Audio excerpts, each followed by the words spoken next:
So why are units important? So the Mars Climate Order or Orbiter uh, is a great example of that. I show a clip in class of the Mars Orbiter. What ended up happening was the the engineering team and NASA were on different units. One was on metric, the other was on the British system, and the final adjustment to enter the orbit was miscommunicated without the units, and so one was in pounds, one was in newtons of force, and yes, it crashed into Mars, and that was a very big embarrassment for NASA and the engineering team, and we can definitely learn from.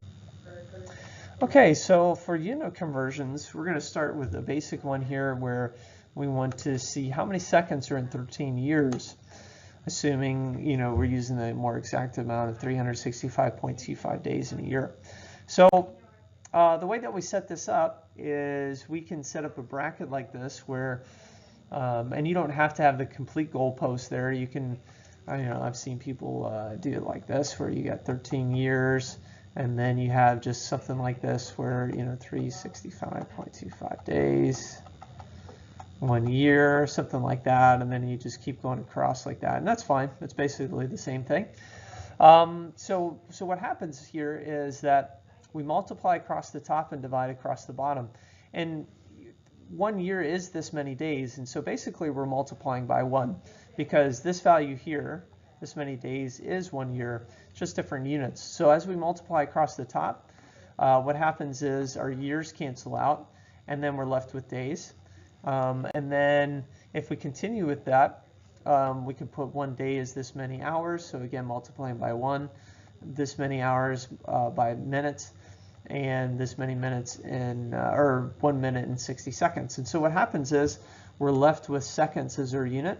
We take 13 multiplied by 365.25, multiplied by 24, multiplied by 60, multiplied by 60, and this is how many seconds we would get in 13 years. So again, we multiply across the top and divide across the bottom, and then our units cancel out along the way.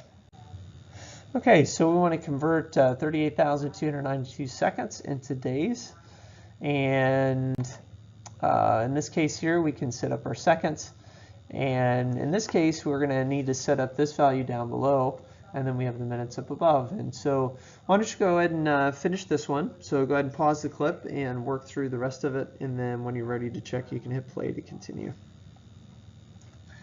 Okay, so when we multiply across the top, 60 seconds is 1 minute, 60 minutes 1 hour, 24 hours in a day, and so that's going to be 38,292 divided by 60 divided by 60 divided by 24, and we'll get 0.443 days. So almost half a day is that many seconds.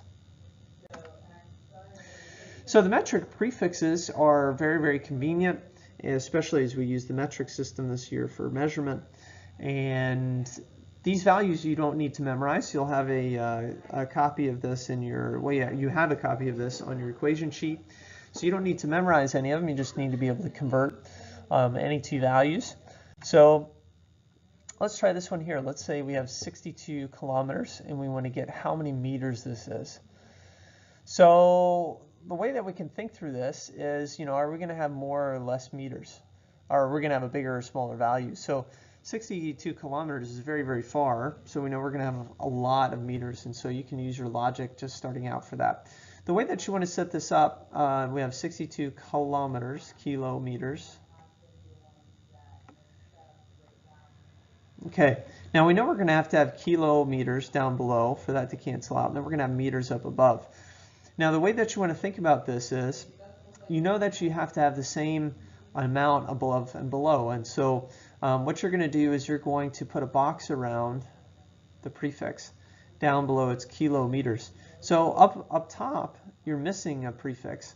You need kilo in here to make it even, because down below we have kilometer, kilometer. Up above you need kilometer. So you go to your table, and under kilo it says 10 to the third. So we'll put 10 to the third.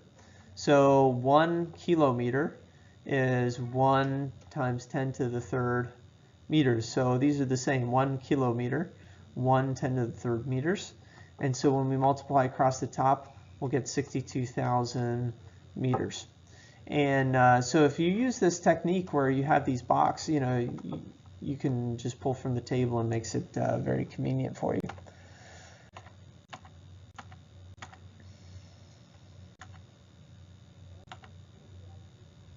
Here's another example where units were very, very important and were not overlooked. And I'll let you read this caption here. This was a big mistake.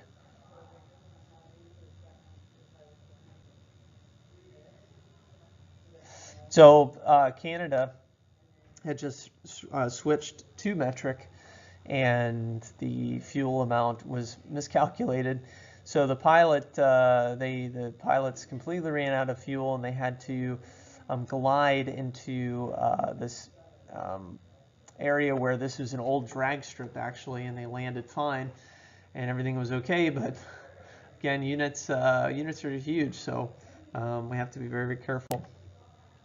All right, so in this case here, we have 19,383 meters, and we want to get that into megameters. So if we think about it, that's how many meters we have. We're going to get it into megameters.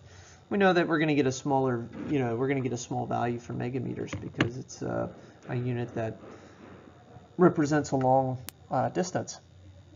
So let's go ahead and set it up. We have our meters, and if we think about it, right, we know we're going to have meters below. And then we want to convert to megameters. So what we'll do is we'll put a box around our prefix. So we have megameters, and then down below we're missing the prefix, mega. So if we go to our table, mega is 10 to the 6th. We could put 10 to the 6th there. So megameters equals megameters. So 1 megameter equals 1 times 10 to the 6 meters. And when we multiply, or we actually divide across, here our meters are gone. We're left with megameters, and we'll get 0.019383 megameters. Now we're going to convert 37 kilometers into meters and then into how many feet that is. So first we'll set up our metric conversion. So let's set that up. So we have 37 kilometers. And we know that with this, we're going to need kilometers on the bottom to cancel out, and then we're going to need to get into meters. And then again, we're going to ask, okay, is there, where's the prefixes? So we have kilometers, put a box around it, kilometers. So we need kilo in here, which is 10 to the 3rd. And we can multiply across, and we'll get 37,000 meters.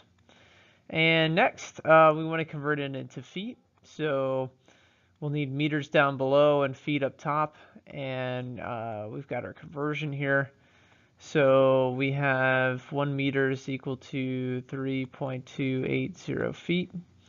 So we can multiply 37,000 by 3.280.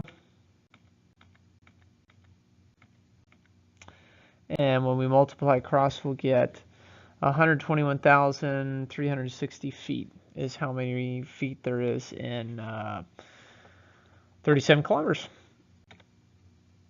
So again, with conversions, just make sure that the conversion makes sense. As you go from a value to a value, like in that last one, going from kilometers to feet, you're going to get a huge number.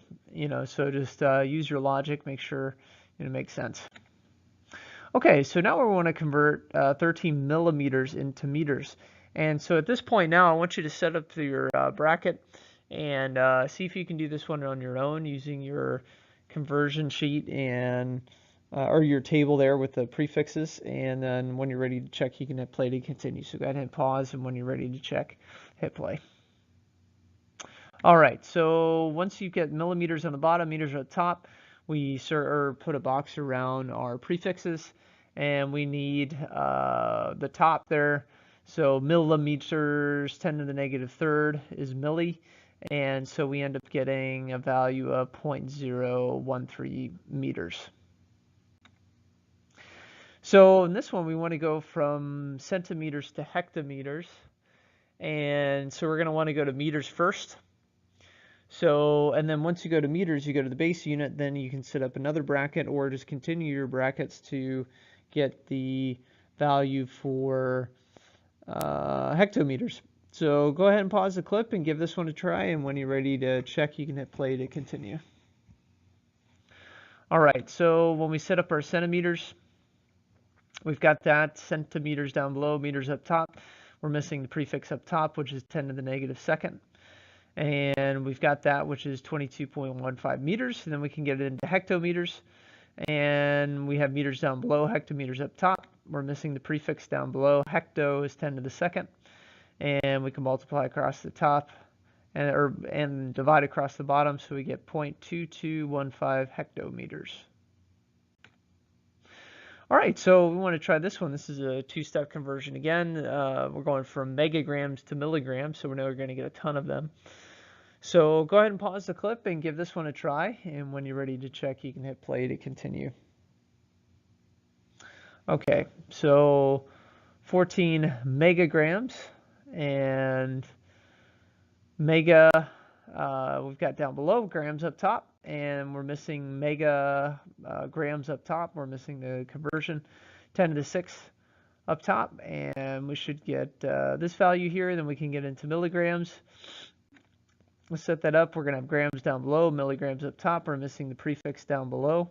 Milligrams, 10 to the negative third. So we divide by 10 to the negative third, and we'll get 1.4 times 10 to the 10th megagrams. And sometimes I'll write it like this. What this means is 10 to the 10th milligrams rather.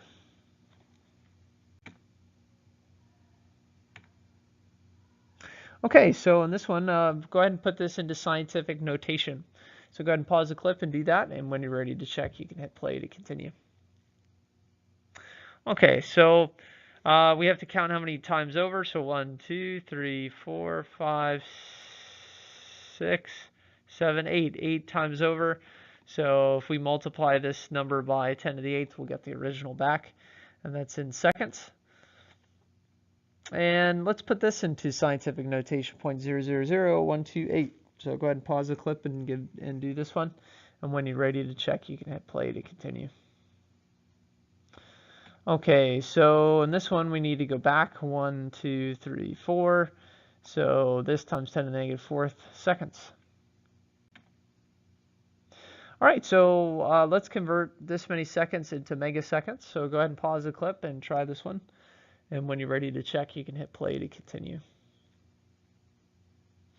Okay, so we've got our value in seconds, and we want to get a megasecond, so we're missing the prefix down below. We've got the prefix up top, mega.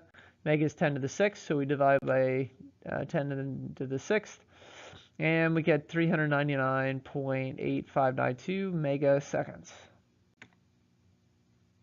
All right, so when we talk about significant figures, when we're adding or subtracting, we will, let's say we have these values, right?